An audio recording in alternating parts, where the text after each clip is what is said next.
नमस्कार, news 18 special देख रहे हैं आप और मैं हूं आप सबके साथ सोनाली सिंह। बिहार की कई छोटी नदियों का अस्तित्व संकट में है। जीवन का आधार रही ये नदियां भूमाफिया और प्रशासनिक लापरवाही की भेंट चढ़ रही हैं। शहर के बीच और आसपास बहने वाली कई नदियों के किनारे का भराव कर अवैध निर्माण कर लिए गए हैं। ये नदियां बड़ी नदियों की छोटी जलधाराएं हैं। अगर इनका अस्तित्व मिटा तो पहले से ही जल प्रलय का संकट झेल रहे इन इलाकों को बचाना मुश्किल होगा।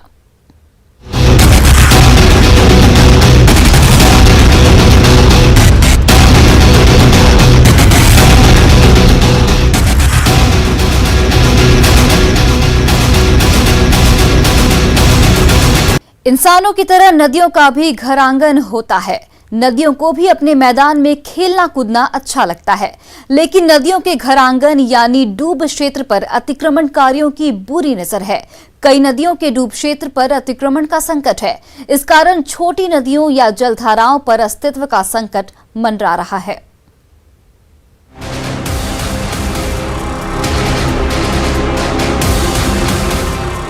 बिहार में नदियों की सेहत को बरकरार रखने वाले डूब क्षेत्र के संरक्षण की अनदेखी बदस्तूर जारी है। सरकार ने जल जीवन हरियाली अभियान चला रखा है। नदी और तालाब का जीर्णोद्धार किया जा रहा है। बावजूद इसके नदियों और तालाबों पर अतिक्रमण करने का सिलसिला धड़ल्ले से जारी है।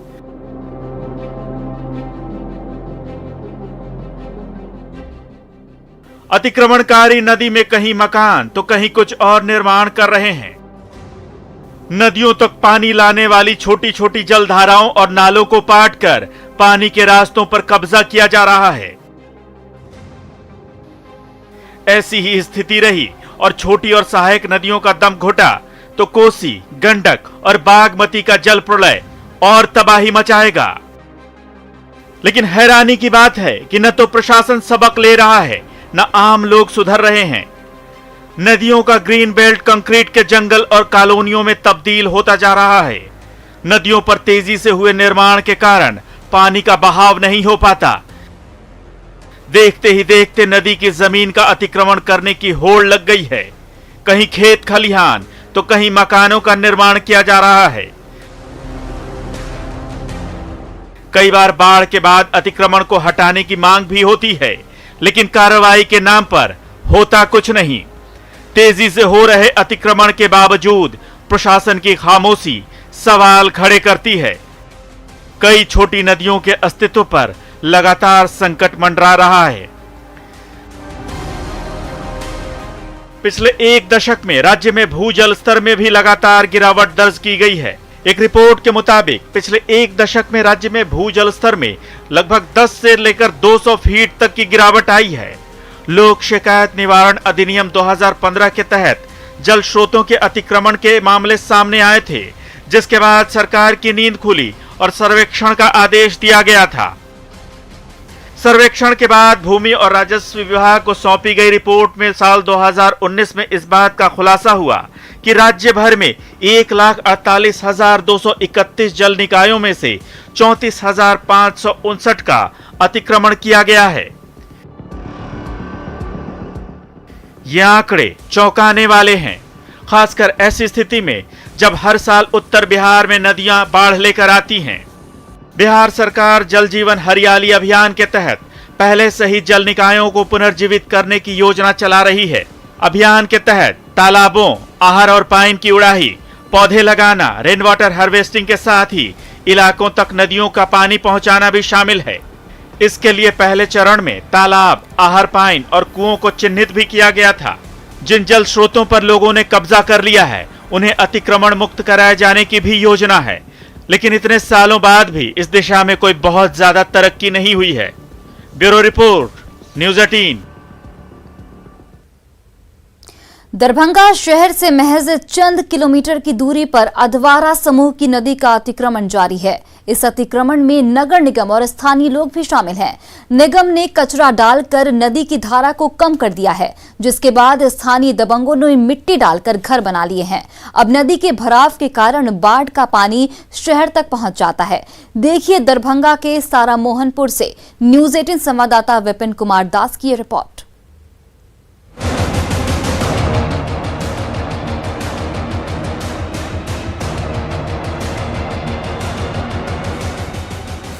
दरभंगा में खुलेआम नदी का अतिक्रमण हो रहा है। हर साल नियम की तरह आने वाली बाढ़ जान माल का बड़ा नुकसान करती है, विकास की धारा को रोक देती है। बाढ़ को रोकने के लिए करोड़ों रुपए फूंक दिए जाते हैं। कभी बारिश को जिम्मेदार ठहराया जाता है तो कभी नेपाल को। हम आपको लेकर चलते हैं दरभंगा शहर से महज 5 किलोमीटर दूर सारा मोहन नाम की जगह, जहां अवधारा समूह की नदी बहती है। लेकिन नदी का हाल देखकर आपको आश्चर्य होगा कि यह नदी है भी या नहीं। हम अभी आपको दिखा रहे हैं दरभंगा के सारा मोहनपुर में खड़ा है और ये हमारे पीछे आप देखिए ये अधवारा समूह की एक नदी है। जो नदी सदर और केवटी के तरफ से जो भी पानी आता है वो पानी इस नदी से होके गुजर के आगे चली जाती है। लेकिन आप देखिए कि जो सरकारी महकमा है उसके ही द्वारा जो है यहाँ पर अतिक्रमण किया जाता है। जो नगर शहर का कचरा होता है वो कचरा यहाँ पर लाके डाल दिया जाता है। इस नदी से दरभंगा शहर, सदर प्रखंड और केवटी प्रखंड के बड़े इलाके का पानी बाहर निकलता है, लेकिन अतिक्रमण के कारण बाढ़ का पानी अब शहर में ही प्रवेश कर जाता है। नदी की ऐसी हालत के लिए सरकारी महकमे के साथ साथ स्थानीय लोग भी जिम्मेवार हैं। जब आप सारा मोहन पुल पर पहुंचेंगे तो दंग रह जाएंगे। पुल के नीचे ही नदी की धारा को बदल दिया गया है। नदी का भराव कर इसकी धारा को कम कर दिया गया है। इस खेल में दरभंगा के नगर निगम का भी हाथ है। आरोप है कि नगर निगम शहर से निकलने वाले कचरे को नदी में फेंक देता है। धीरे धीरे कचरे ने नदी की धारा को रोक दिया और नदी की चौड़ाई भी कम कर दी। इसके बाद स्थानीय दबंगों ने नदी के किनारों पर मिट्टी डालकर अपने घर बना लिए। हालांकि नदी की जमीन पर कब्जा जमाए प्रदीप कुमार इसे अपनी पुश्तैनी जमीन बताते हैं। ये देखने से लगता है ये जैन मेरा जमीन है, मेरे दादाजी मेरे पिताजी के नाम से। नहीं ना, इसमें तालाब फूट गया था, बाढ़ आया था ना पुल से, ये तालाब फूट गया था। ये पानी शहर का पानी आकर के ये नाला रोड साइड से ना जाके नदी में बह जाता। नदी की जमीन पर कब्जा करने वाले प्रदीप कुमार का दावा है कि नदी में तेज बहाव के कारण कुछ दिनों पहले उनकी जमीन का कटाव हो गया था। इसके बाद उन्होंने लीज पर नगर निगम को कचरा डालकर इसे भरने के लिए कहा था। दावों की सच्चाई चाहे जो भी हो, लेकिन यह भी सच है कि नदी का दायरा कम होने से पानी अवरुद्ध हुआ। शहर के साथ एयरपोर्ट और सदर प्रखंड से आने वाले बड़े हिस्से का पानी इस नदी के सहारे बाहर निकलता है, लेकिन अतिक्रमण के कारण बारिश और बाढ़ का पानी अब शहर में ही तबाही मचाता है। जब नदियों के बहाव को रोक के मिट्टीकरण कर दिया जाता है, जब उसे भर दिया जाता है तो लोग इस जमीन पर दावे करने लगते जरूर हैं। विपिन कुमार, न्यूज़ 18 दरभंगा। गोपालगंज की छाड़ी नदी भी अतिक्रमण की भेंट चढ़ गई है। शहर के बीच से होकर गुजरने वाली ये नदी अब नाले में तब्दील हो गई है। स्थानीय लोगों ने नदी के कैचमेंट एरिया पर अपने मकान बना लिए हैं। अतिक्रमण के कारण नदी की सूरत अब पहचानी नहीं जाती। सामाजिक कार्यकर्ता और प्रशासनिक अधिकारियों ने कई बार जागरूकता अभियान भी चलाया, लेकिन तमाम कोशिशों के बावजूद सूरत जस के तस है।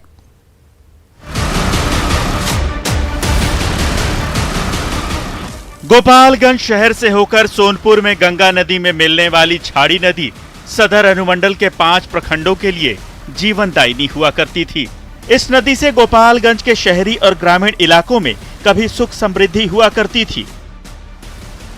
नदी से जरूरत पड़ने पर खेतों का पटवन होता था, लेकिन आज गंडक की इस उपधारा पर अस्तित्व का संकट है। नदी का लगातार अतिक्रमण हो रहा है। अतिक्रमण की वजह से ये नदी गंदे नाले में तब्दील हो गई है। गोपालगंज की जीवनदायिनी कही जाने वाली ये छाड़ी नदी जो है अब अतिक्रमण की भेंट चढ़ गई है। अभी हम गोपालगंज शहर के नूरिया टोली के पास हैं और आप देखेंगे कि जो छाड़ी नदी है, पहले यह नदी काफी चौड़ी थी और लगातार जो गंडक का जो पानी है वो जादवपुर के हीरा पाकड़ से होते हुए और ये देवापुर और माझा का होते हुए सोन नदी में जाकर मिलता था।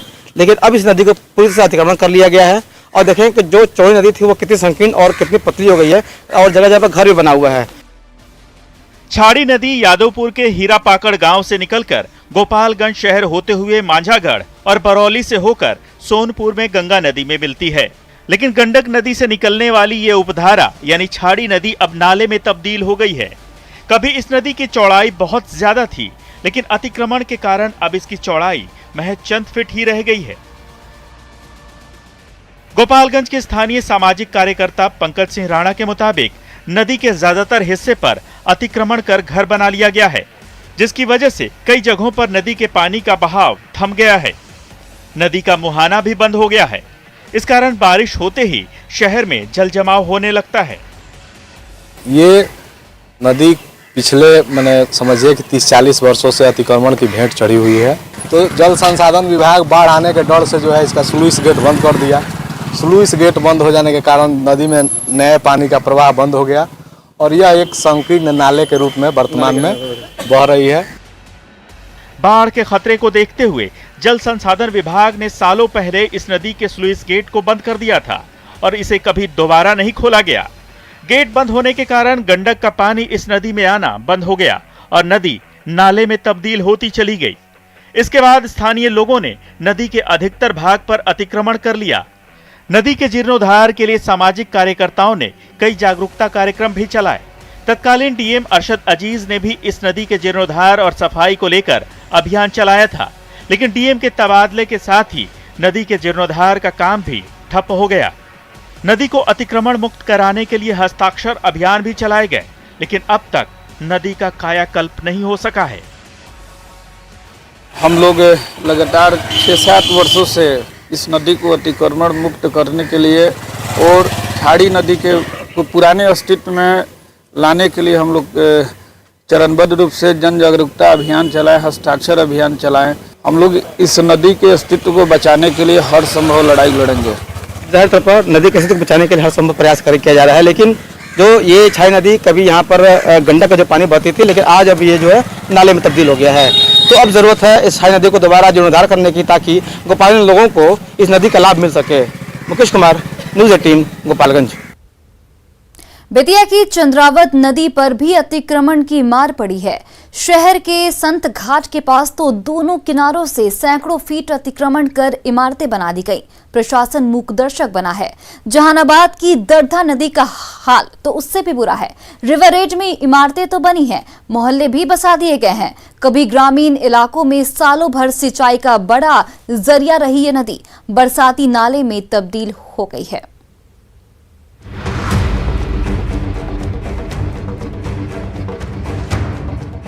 बेतिया की ऐतिहासिक चंद्रावत नदी अतिक्रमण का दंश झेल रही है।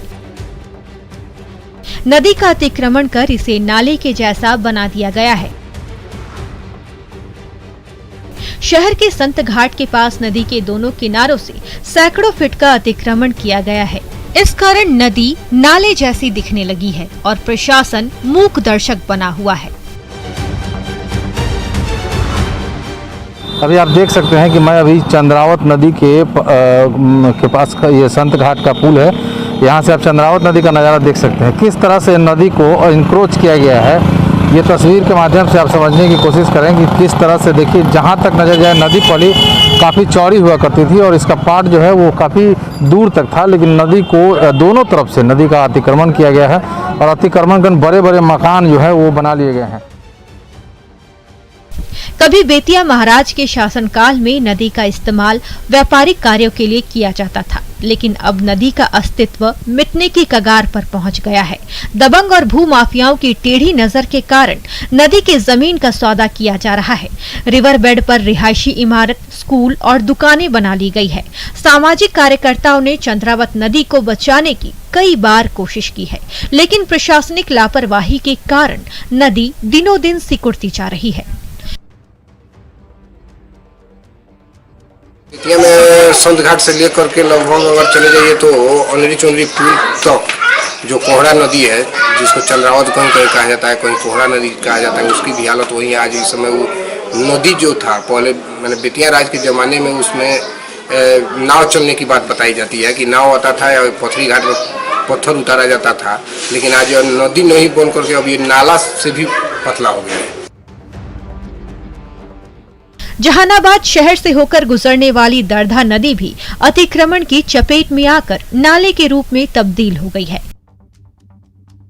नदी के दोनों तटों पर अतिक्रमण कर बड़ी बड़ी इमारतें खड़ी कर ली गई है। दरधा नदी कभी जहानाबाद जिले के ग्रामीण इलाकों में सिंचाई का एक बड़ा साधन थी, लेकिन अतिक्रमण के कारण अब सिर्फ बरसाती नाले में तब्दील हो गई है।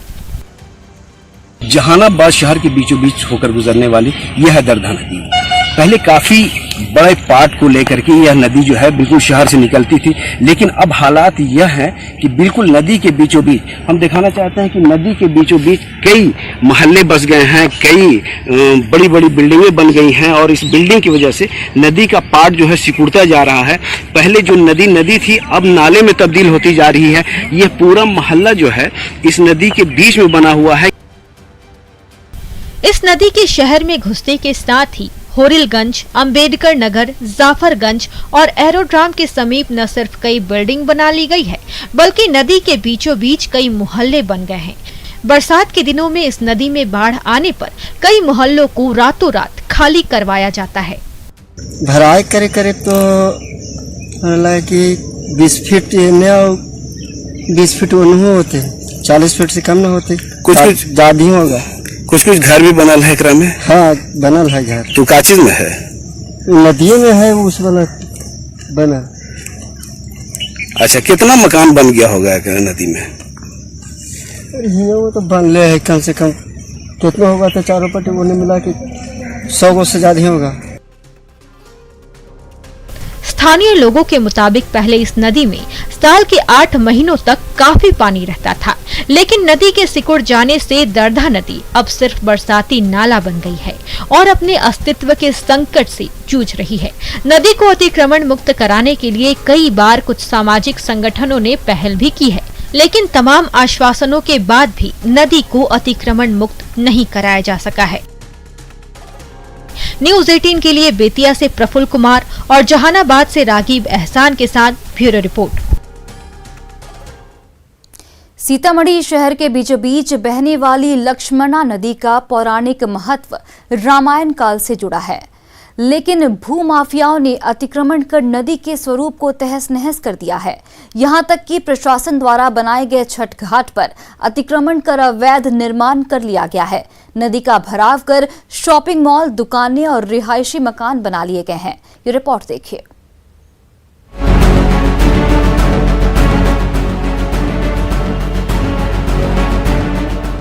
सीतामढ़ी की लखनदेई नदी अतिक्रमण की भेंट चढ़ चुकी है।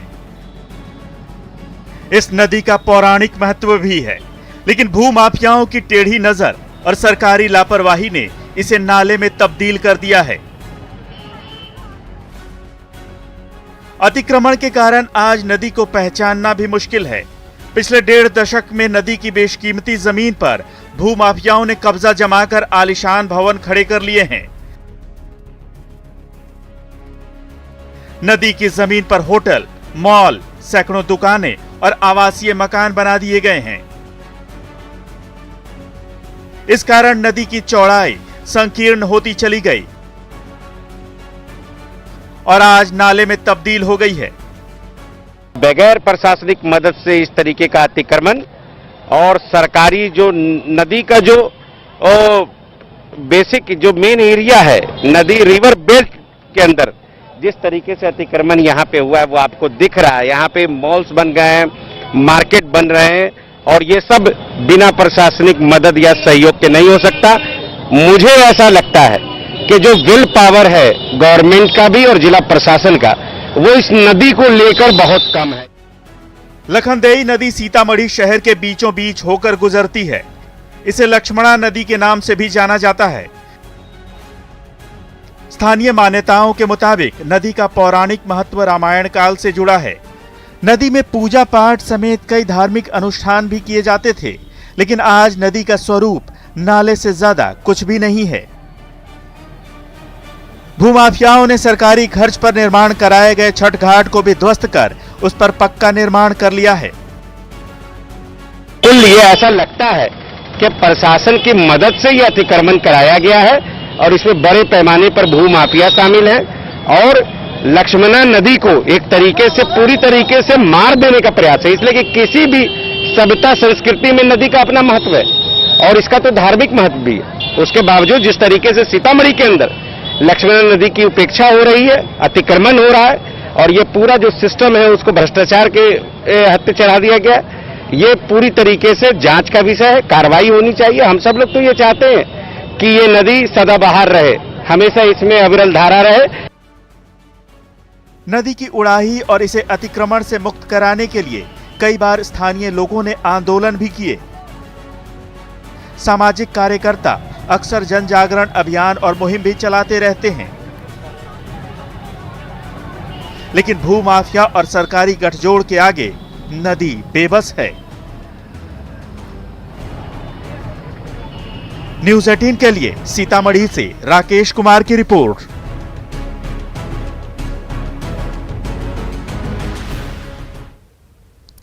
और फिलहाल इस खास कार्यक्रम में आज के लिए बस इतना ही। कल फिर होगी आपसे मुलाकात, तब तक देखते रहिए न्यूज़ 18 बिहार झारखंड।